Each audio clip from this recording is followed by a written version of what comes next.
What happens when America's most beloved icon walks into a studio expecting warmth and instead finds quiet condescension, thinly veiled mockery, and a host who mistakes arrogance for authority? This isn't a story about shouting. It's a story about restraint, about dignity, and about the moment even the kindest person alive decides enough. What unfolded on The View that morning would end with stunned silence, a broken rhythm, and a walk-off no one saw coming. The studio looked exactly as it always did in wintertime. Soft golden lights, a carefully arranged holiday backdrop, candles glowing behind the glass desk, wreaths framing the windows, and the unmistakable warmth that The View liked to project. Especially this time of year, it was designed to feel safe, inviting, friendly. Dolly Parton noticed all of it the moment she stepped onto the set. She wore black sequins that caught the light without shouting for attention, her blonde hair styled just enough to be unmistakably Dolly, but softer than the stage persona people expected. She waved to the audience, that familiar smile instantly pulling applause from every corner of the room. Joybehar watched her closely, not smiling, not frowning, just watching. Whoopi Goldberg leaned forward first as she usually did,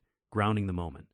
"Please welcome the one and only Dolly Parton." The applause swelled again. Dolly nodded, placed a hand briefly over her heart, and sat down, folding her hands neatly on the table. The View mug sat between her and Joy. Ceramic barriers in a conversation that hadn't yet begun. "Thank you for having me," Dolly said warmly. "It's good to be here." Her voice was gentle, familiar, disarming. For the first few minutes, everything followed the script. Whoopi asked about Dolly's latest music project. Another host mentioned her literacy work. There was laughter, polite admiration, safe ground. Dolly answered with ease, thoughtful, but concise, never self-promotional, never rehearsed. She spoke about creativity, about giving back, about how she never expected any of this when she grew up in the Tennessee mountains. Then Joy leaned in, not aggressively, not loudly, but with that unmistakable shift, the subtle tightening of posture, the slight tilt of the head that signaled she was no longer listening, only preparing to speak. "So, Dolly," Joy said, her tone casual but edged, "you've been doing this a long time." Dolly smiled. "I have." "Yes." Joy nodded slowly. "Decades, really. Different eras, different audiences. And yet somehow you've never really changed your image." A pause. Not long enough to interrupt, but long enough to feel intentional. Dolly blinked once, still smiling. "Well," she said lightly, "I've always believed if you know who you are, you don't need to chase every trend." The audience murmured approvingly. Joy didn't smile back. "But don't you think," she continued, "that there's something performative about that consistency? I mean, big hair, sparkles, the exaggerated femininity. Some people might say it's a little outdated." The temperature in the studio shifted. Whoopi glanced sideways. One of the co-hosts adjusted her papers. Dolly didn't move. She didn't stiffen, didn't raise her voice, didn't even let the smile leave her face. Instead, she tilted her head slightly. "Well, Joy," she said gently, "I've always thought femininity wasn't something to be ashamed of. It's just one way of being strong." Joy's lips pressed together. "Sure," she said, "but don't you worry that younger women see that and think success means looking a certain way, that being taken seriously requires all the glitter." The words hung there, not an outright attack, but not a compliment either. Dolly's fingers rested calmly against each other, her nails perfectly manicured, tapped once softly against the glass. "I think young women are smart enough to decide for themselves," she replied.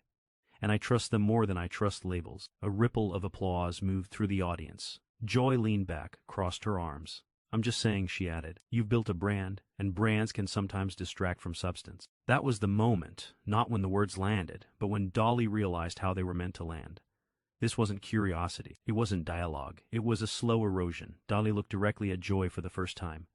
Not with anger, with clarity. "Well," she said softly, "I reckon substance speaks for itself."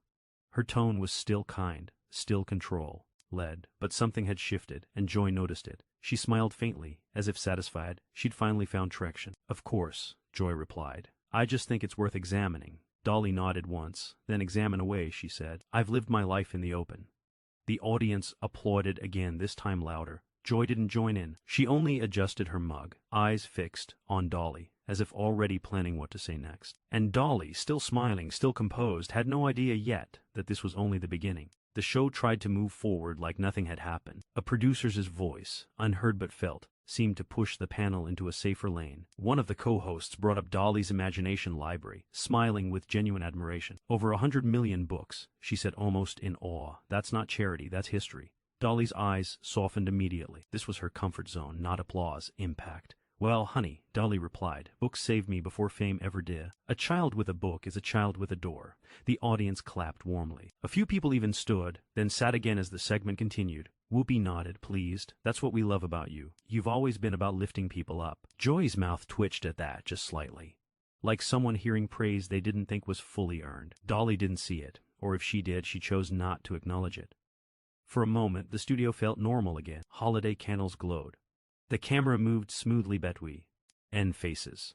The mug sat neatly aligned, like props in a pleasant, controlled conversation. Then Joy slid her mug a few inches forward, and the sound of ceramic scraping glass was quiet, but sharp. So, Dolly, she said, 2 words, a new tone. Let me ask you something. The co-host beside her blinked as if bracing. Dolly turned toward Joy with that same polite openness she gave everyone. Strangers, fans, presidents. It didn't matter. Her warmth was habit. Her grace was muscle memory. Yes, ma'am, she said. Joy smiled, and it was the kind of smile that didn't invite you in, measured you. Do you ever worry that your charity work, your goodness, is part of the brand, too? A hush dropped across the table, not because it was the toughest question in the world, but because it sounded like a trap disguised as intellectual curiosity. Dolly's smile stayed in place for a beat longer than it needed to.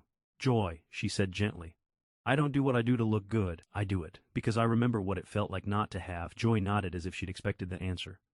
Sure, but you can't deny. Joy pressed that philanthropy is convenient, especially for celebrities.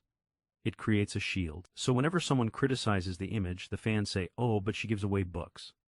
The audience murmured. You could feel people shifting in their seats like they wanted to protect Dolly from the implication. Dolly's eyes narrowed just a hair, barely visible, like a curtain moving in a draft. Would Dolly rebel? ID, still calm. If my work helps people, then I don't mind if it helps my image too. But it wasn't built for that. Joy leaned in, delighted by the way the studio was suddenly holding its breath. Okay, but let's be honest, she said, voice sharpening. Your whole persona, sweet Dolly, kind Dolly, harmless Dolly. It's a performance, isn't it? Whoopi inhaled like she wanted to jump in, then stopped herself. Sometimes you let someone show themselves. Dolly didn't flinch. Instead, she gave Joy a small, thoughtful nod. The way you nod at someone you're choosing not to embarrass. Honey, Dolly said, everything we do in public is a performance. Yours too. A few laughs bubbled up in the audience, nervous, surprised. It wasn't a jab. It was a fact delivered with softness that made it hard to fight. Joy's eyes hardened. No, she said, mine is conversation. Yours is an act. You giggle, you flutter your eyelashes, you play the cute country doll, and somehow people treat you like a saint. Dolly's fingers folded tighter together. Her bright nails so perfectly. Dolly pressed gently into her own skin. She kept her voice low, steady. Joy, I've been called a lot of things. Doll isn't the worst. Joy scoffed. You're avoiding the point. I'm addressing it. Dolly answered, maybe not the way you hoped. That line landed like a clean glass clink. The co-host shifted again. One looked down at her cards like they suddenly became fascinating. Another forced a small smile that didn't reach her eyes. Joy continued, sensing she was close to a viral moment. Here's the point. You present yourself as this symbol of empowerment, but your entire image is built around what men wanted women to look like for decades. Big hair, tiny waist, loud sparkle. It's not exactly progressive. There it was. Not curiosity, judgment. Dolly blinked slowly. When she spoke, her voice was still sweet, but no longer soft. Joy, she said, I didn't build myself to please men. I built myself to survive the world. Her words were simple, but they carried something heavier than the sequence ever could. Joy opened her mouth, ready to pounce again. But Dolly held up a finger, polite, measured, firm. And before you decide what kind of woman I am, Dolly continued, you might want to ask yourself something. Joy's face tightened. What? Dolly's smile returned. But it looked different now. It wasn't warmth. It was composure. When you look at me, Dolly asked quietly, do you see a woman who chose her own life, or do you only see what you've been taught to resent? The studio went still. It wasn't a mic drop moment yet. It was worse for Joy. It was a mirror. Joy's lips parted. She tried to laugh it off, but the laugh came out thin. Oh, please, she snapped. Resent? I'm just tired of watching grown women play dress up and calling it empowerment. The audience gasped. The holiday set suddenly felt like a stage for something darker. Dolly's eyes moved from Joy's face to the camera, then back, and for the first T. You could see it clearly. Dolly wasn't trying to win. She was trying not to lose her temper. Joy, she said, voice still even. I've never asked you to like my hair. Joy shrugged. Well, it's hard not to notice it. Dolly nodded slowly. And I've never asked you to approve of my choices, she added. Joy leaned back smug again. Then why are you so defensive? Dolly paused. The pause was long enough to make the studio swallow. "Because you're not discussing my choices," Dolly said. "You're mocking them." Joy's face flushed. "That's ridiculous, is it?" Dolly asked, still quiet. "Or is that just what bullies say when they get called out?" The word bullies landed and rolled through the room like thunder. Whoopi's eyes widened. One of the co-hosts actually froze mid-breath. Joy's posture stiffened and her tone turned sharp. "Too sharp, too fast. Don't call me a bully," she hissed. "I'm asking questions." Dolly's voice didn't rise. "That's the thing, Joy," Dolly replied. "Questions are meant to understand. Yours are meant to cut." Joy's smile vanished. For a brief moment, you could see the calculation behind her eyes. Push harder. Break her. Get the clip. And she did. "Well, then," Joy said, leaning forward. "Let's cut to the truth. You're not the saint people think you are. You're a businesswoman who sold a fantasy, and you sold it so well, people forgot to ask who you really are." The air in the studio tightened. Even the audience, usually eager, went quiet like they sensed something sacred had been touched. Dolly didn't move, but her hands on Lynn, her shoulders lifted slightly, then settled, like someone bracing without wanting anyone to notice. Her smile faded to something neutral, controlled, and when she spoke, her voice was calm enough to scare people more than anger ever could.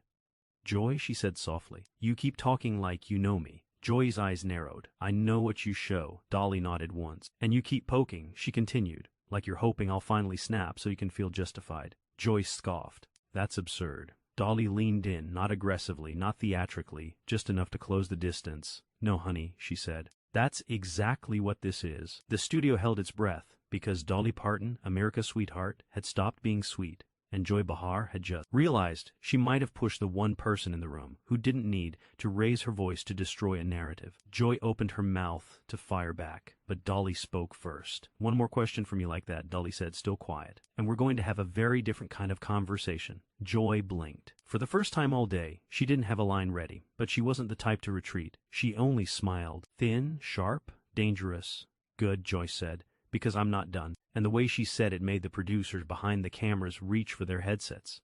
Because everyone knew now. This wasn't an interview anymore. It was a collision. The producers shall have cut to commercial. Everyone in the room felt it. That invisible pressure when a conversation has gone too far. But no one wants to be the one to pull the cord. The holiday candle still flickered behind the desk, absurdly calm, as if unaware that the atmosphere had turned sharp enough to draw blood. Joy Behar adjusted in her seat, clearly energized now. This was her terrain, conflict framed as conversation. Dolly sat back slightly, hands resting together again, but the softness was gone. What remained was composure sharpened into something deliberate. Joy cleared her throat. "You know," she said, feigning reflection, "people love to protect you, Dolly. That's fascinating to me. You say one sweet thing and the audience applauds like you've solved world peace." A few uncomfortable laughs scattered through the studio. Dolly didn't react. Joy continued, waving a hand casually. "You talk about kindness and empowerment, but you've never really challenged the system. You benefited from it. You played into it. That's not bravery. That's marketing." The word marketing hung heavy. Whoopi shifted forward. "Joy, no, let her answer." Joy interrupted quickly. "I'm genuinely curious." The lie in that sentence was obvious to everyone except Joy herself. Dolly inhaled slowly through her nose. It wasn't dramatic, it wasn't visible, but it was the kind of breath you take when you are deciding whether to keep the peace or finally speak the truth. "I've challenged plenty," Dolly said calmly. "Just not the way you seem to prefer." "Oh." Joy raised an eyebrow. "How so?" Dolly turned her head slightly toward the audience before answering. Not for approval, but for grounding. "I challenge poverty by refusing to stay poor," she said. "I challenged illiteracy by putting books into children's hands. I challenged exploitation by owning my work." Joy smirked. "And you challenge beauty standards by exaggerating them." A sharp intake of breath rippled through the audience. Dolly's eyes finally hardened. "Joy," she said, her voice still controlled but unmistakably firm, "you keep confusing your opinion with authority." Joy laughed. A short, dismissive sound. "That's rich." "No," Dolly replied. "What's rich is sitting behind a desk, judging women's lives from a distance." The applause this time was louder, more confident. People were no longer unsure which side they were on. Joy's smile vanished completely. "You're deflecting," she snapped. "This whole persona, this I'm just a sweet country girl act, it's manipulative. You use charm so people won't question you." Dolly leaned forward slightly, her elbows just brushing the table. "Let me be very clear," she said. "I've never asked anyone not to question me." Joy folded her arms. Then answer this, honestly. If you're so empowered, why cling to an image that was designed by men? That was the line. Not because it was new, but because it was relentless. Dolly stared at Joy for a long moment, long enough that the studio went completely silent. Even the crew behind the camera stopped moving. When she spoke again, her voice was steady but stripped of warmth. I didn't cling to anything, Dolly said. I chose. Joy scoffed. You call that choice? Yes, Dolly answered, because choice doesn't have to look like yours to be valid. Joy shook her head. You're romanticizing conformity. Dolly smiled, faintly, not kindly. And you're weaponizing contempt. The words landed with surgical precision. Joy opened her mouth to retort, but Dolly didn't let her. You know what bothers me most, Joy? Dolly continued. It's not that you don't like my hair. It's not that you don't respect my work. Joy rolled her eyes. It's that you keep talking like there's only one correct way to be a woman. And surprise, it just happens to look like you. The studio erupted. Applause broke out before anyone could stop it. A few people even stood. Whoopi exhaled sharply, half impressed, half alarmed. Joy's face flushed crimson. That's absurd, she snapped. You're projecting. No, Dolly said quietly. I'm observing. Joy leaned forward now, voice raised, irritation bleeding through her words. I'm tired of women like you getting a free pass just because you smile and give money. You don't get to escape criticism just because people like you. She nodded slowly. And you don't get to hide hostility behind so-called scrutiny just because you enjoy putting people down. My jaw tightened. That's insulting. She met my gaze without blinking. So is being called a cartoon. So is being judged only by how I look. So is having everything I've done dismissed as just a costume. The room felt electric now. This wasn't daytime TV anymore. This was a reckoning. I raised my voice more. You want honesty? Fine. I think your whole image makes women seem childish. I think it tells them they have to be cute to be accepted. And I think it's careless. The silence after that hit hard. Her expression didn't change, but there was something behind her eyes that did. She straightened her jacket slowly, deliberately. You don't get to tell women what gives them power, she said, each word careful. Not you, not me, no one. I laughed bitterly. Spare me the lecture. Her voice dropped lower. This isn't a lecture, she said. This is a boundary. I blinked. For the last 20 minutes, she went on. You've talked at me, not with me. You've mocked how I look, questioned why I do things, and dismissed my choices. I opened my mouth, but she raised a hand not to silence me, but to stop the spiral. I stayed, she said, because I hoped you'd eventually ask something worth answering. Those words hurt more than any insult. My composure cracked. You're being dramatic. She nodded once. That's what people say when they don't like being confronted. I stood up abruptly, chair scraping the floor. I don't have to sit here and be accused of bullying, I snapped. This is my show. She looked at me calmly. That, she replied, is exactly the problem. I froze. This isn't your show, she continued. It's a platform, and platforms come with responsibility. My voice got louder, almost shouting. You don't get to lecture me about responsibility. She leaned back and finally exhaled. You're right, she said. I don't, she paused. But I do get to decide how I'm treated. The room went completely quiet. I stared at her, stunned, not because she was angry, but because she wasn't. I came here in good faith, she said, standing slowly, calmly. I answered your questions. I accepted your tone. I even gave you the benefit of the doubt. She picked up her mug and put it gently back on the table. But I won't stay where respect isn't mutual. I scoffed. So now you're walking out. She met my eyes. I haven't decided yet, she said. But you're making it very easy. The producers were panicking behind the cameras, headsets tight, fingers hovering over buttons. I crossed my arms, defiant. If you leave, that's on you. She smiled sadly this time. No, honey, she replied. That's on you. The audience erupted again, louder than before. She turned slightly toward the co-host. Thank you for having me, she said sincerely. I'm sorry it turned into this. The co-host nodded, clearly torn. So am I. My voice cut in sharply. We're not done. She paused at that. Turned back. Look at me directly in the eyes. Yes, she said quietly. We are. And for the first time since the interview started, I had nothing to say. Not yet. But everyone could feel it coming because she hadn't walked out. Not yet. And when she finally did, it would not be quiet. I broke the silence first. You know what?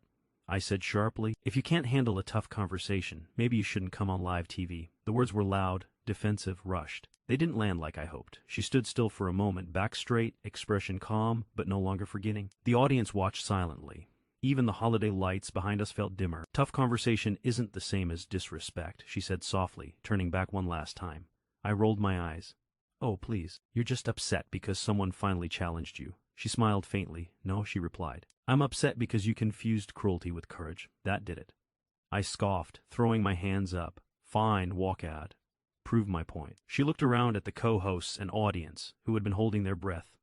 Then she nodded. I think I will. Gasps rippled through the studio. She reached for her microphone, unclipped it carefully, and placed it on the table. Not angrily, not dramatically, gently, like she was setting down something that didn't belong to her anymore. I came here to talk about music, books, and hope, she said, voice steady. Not to be talked down to, not to be mocked, not to be turned into a spectacle. She looked at me. I wish you well, she added, but I won't stay where kindness is treated like weakness. I opened my mouth. Too late. She turned and walked off the set. The audience stood. Applause broke out. Loud, sustained, unmistakable, not polite, but the kind that fills a room and makes it impossible to ignore. I sat frozen. The co-host cleared her throat slowly. Well, she said carefully, we'll be right back. But there was no going back, because in that quiet, controlled walk-off, without shouting or insults, she had drawn the sharpest line of all. And everyone watching knew exactly who crossed it. Sometimes the loudest statement isn't words. It's knowing when to walk away. She didn't shout. She didn't insult back. She simply refused to stay where respect didn't exist. If you believe dignity is strength, if you believe kindness isn't weakness, and if you think moments like this deserve to be remembered, tap like to show support. Subscribe to Pressure Point for more stories where power shifts on live TV. And tell us in the comments, did she do the right thing by walking away, or should she have stayed and fought?